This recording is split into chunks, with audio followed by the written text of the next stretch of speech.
श्री स्वामी समर्थ. महाराज, माझी ही एक इच्छा आहे की माझं स्वप्नातलं घर व्हावं. महाराज, माझी इच्छा आहे की मला नोकरी मिळावी, मला संतती व्हावी, माझा विवाह व्हावा, माझ्या आयुष्यातील स्ट्रगल, माझ्या आयुष्यातील कष्ट, माझ्या आयुष्यातील दुःख, संकट दूर व्हावेत आणि यासाठी मी नवस करते.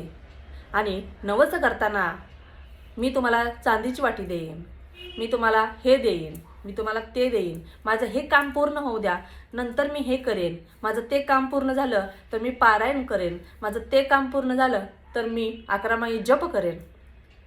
ही नवस करण्याची पद्धत योग्य आहे असं तुम्हाला वाटतं का? नाही ना?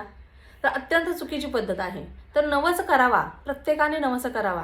आपण अध्यात्मात आलो आहोत, आपण संसारिक अडचणी, आपण संसारिक माणूस आहोत, संसारिक अडचणी कुठेतरी कमी व्हाव्या म्हणून आपण अध्यात्मात आलो आहोत, बरोबर ना?